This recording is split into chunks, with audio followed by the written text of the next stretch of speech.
Hi friends, thanks for joining me. Welcome to the Hip Kit Club Sketch-a-thon, and here's my sketch for the National Scrapbook Day weekend, and in particular the YouTube hop. And this is the layout that I created using the sketch.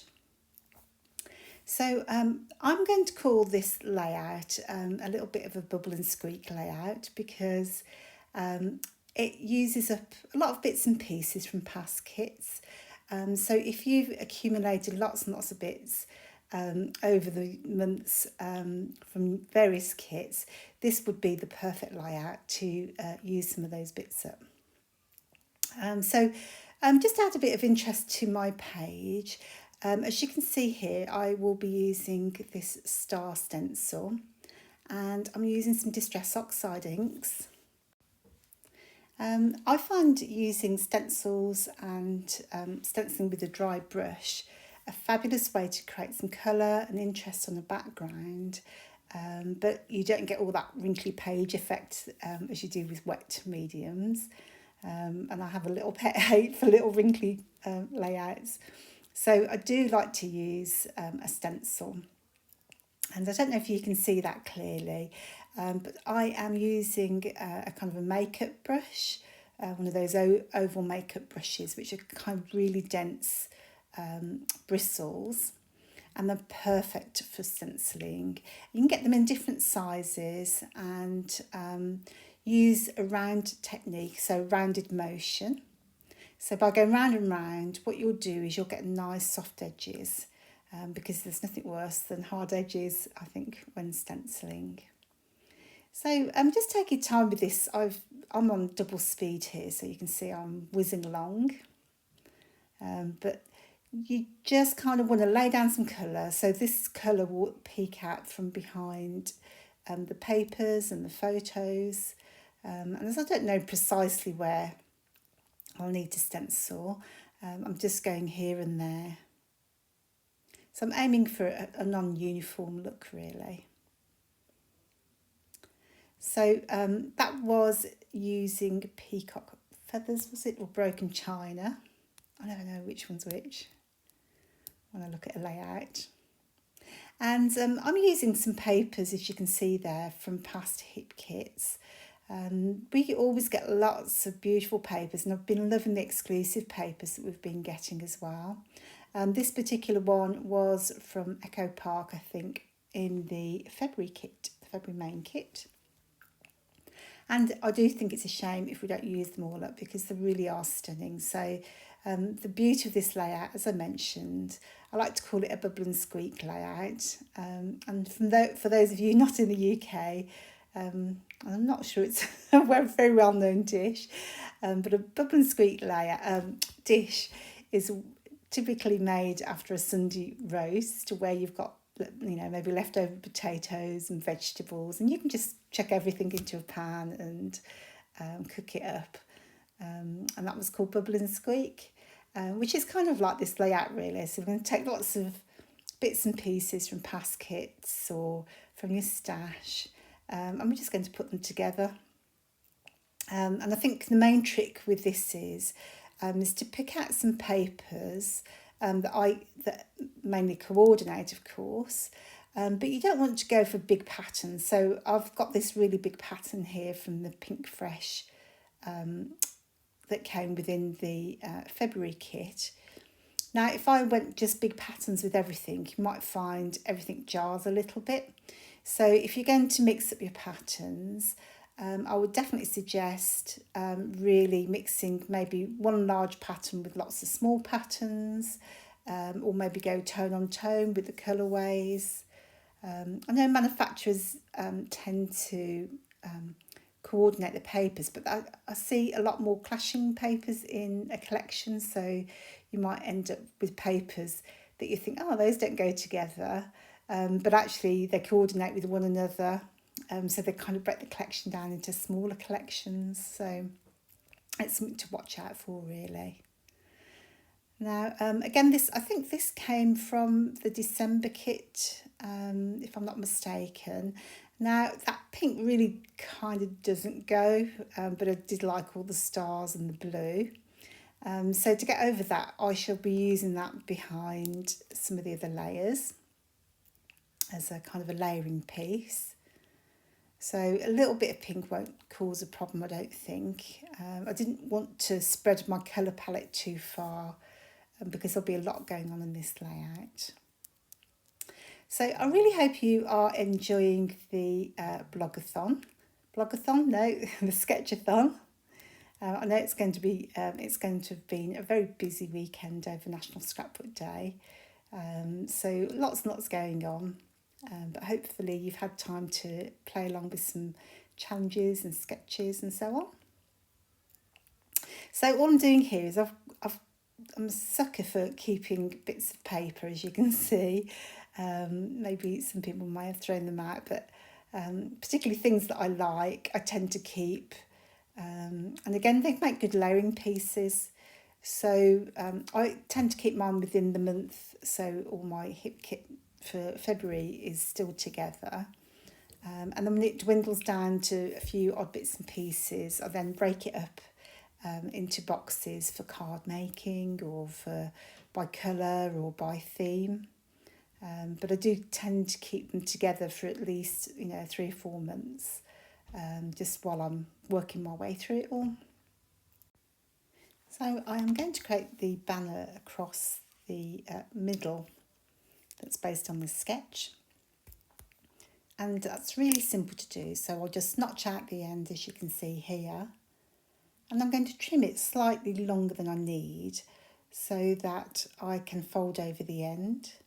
So I'm just trimming it down and adding on maybe 1/2 inch. And then I'll go back with my scoring tool and just create a little fold at the end. So my thought is then I'll sew some buttons just to keep that in place. When I created this sketch, I actually had a couple of things in mind. One thing that I picked up from the forum is that people wanted more 6x4 photos or 6x4 layouts. So tick there, this is a 6x4 photo. And also, male layouts always seem to be a bit of a challenge. So again, I think it's because a lot of collections are around, girls and pretty colours and pretty things. So I thought it would be quite fun to scrap a boy layout. Unfortunately, my son is all grown up, so I've had to scrap an old photo for this one. It does make a nice change to make a boy layout for sure. This would work just as well for a girl layout, just by changing out the pattern papers and accessories. In fact, I've scrap lifted myself, and the original layout was very girly. It was some fun photos of a friend and we have slightly different photo sizes, and I'll show you that at the end. I did draw in some particular details on the sketch, some embellishment details, but when you're creating your layout, you can just swap those out for whatever you have on hand. I know we get lots of embellishments and die cuts with the hip kits, so you could swap out some of the tabs for the frames or some die cuts that you may have to hand.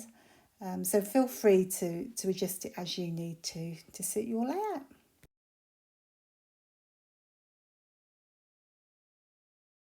So as you can see here, I'm mixing up some bits and pieces. Again, this is the February kit, a bit more pink fresh. And I'm just going to use some of these bits and pieces to create more depth and layers. And just while I'm kind of constructing that, I will just have to make a confession. So towards the end of the layout, you'll see most of it.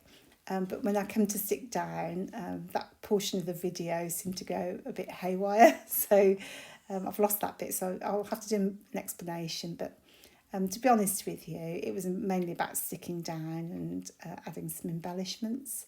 But I'll certainly take you through my design thoughts and processes for that. So what I found is once I've layered up all those papers, I needed a bit more of the star stencil so that they could poke out the bottom. and at the side by the looks of it. And I think it would be nice to bring out some more of that yellow or that orangey yellow colour. So I will use a secondary distress ink, and it isn't the orange I use in the end, but I use scattered straw, so in a distress oxide ink. And that's just really to coordinate with that pink fresh paper with the numbers on. So one thing I like to do when I'm stenciling is to take a fine liner and then outline where I've stenciled. And I do this really lightly, so not definite strokes, really, really light, intermittent strokes almost. And I do this quite often just because it kind of looks like a stamped image. So if you don't have a stamp, let's say you wanted wanted some stars and you wanted them stamped, but you don't have a stamp suitable, you could use your stencil exactly like you would a stamp. So I could have stamped it in blue, for example, with a black outline, or stamped it in black with, and then coloured it in blue. So that made no sense whatsoever, did it? But anyway, and you'll see at the end, I don't do all the stars, and I complete only partial stars and so on. So I really love the effect that has, and it's really worth the extra effort. I find it quite therapeutic, but maybe it's not for everyone. So the pen that I use is, let me see if I can find it. It's a uni pen, but it's a 0.1 or 0.02. So as fine as you can get, really. I find I have got several sizes of these pens. I think it's Uniball, is it? I have got several sizes, so it's kind of good to go really, really light, because I think if it's too thick, it draws too much attention to those stars, and it really is only a kind of a supporting piece, a background piece.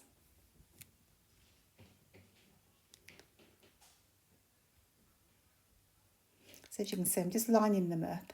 And in fact, as you can see here, I'm actually going to outline a star where I've not actually stenciled yet. So you can do that as mentioned earlier.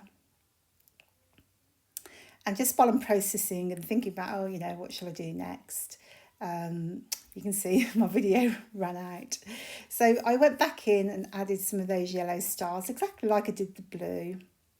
And I've used that banner piece that's in the sketch, and it's longer than the width of it, and I've just folded over it at the end and then sewed the 3 buttons on. I think that's just a nice kind of textural detail. And then I've layered up all those papers and then added a border punch strip here. Again, just for a bit of texture and a bit of detail, so when you're looking at it, you can see, oh, that's a bit interesting. And at the top then, I've used an old Viewmaster card that I had. So I've been into those lately, and I've laid up some of the pink fresh paper buttons, and added some stars from Bramble Fox, and just added some punch stars as well.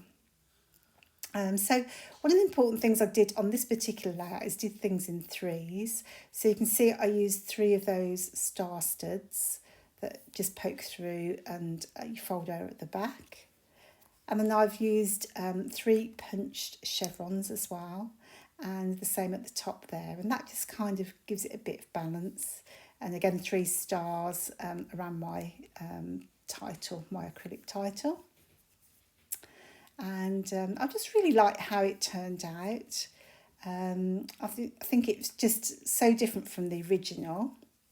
So I'll just show you my original layout now. So as you can see, quite different in tone, but actually when you look closely, it is very, very similar, in as much as I've used the same structure, but rather than stenciling, I have stamped on the background and done a little bit more stamping rather than stenciling on this one. But I've just used scraps of paper to layer up, and offcuts of bits and pieces, things I've got left over. I just grabbed from my stash. But you can see they tone together. I've got kind of minimalist in terms of patterns, just so they don't clash and, you know, draw the eye away. And then I've just topped it off with some odds and sods for embellishments. So you get a 2-for-1 here then. So here's my original pink one for girls, and then the boy version. So you can see it's really adaptable, the sketch. So I do hope that you will have a go this weekend and join in the fun. I would love to see what you make from my sketch.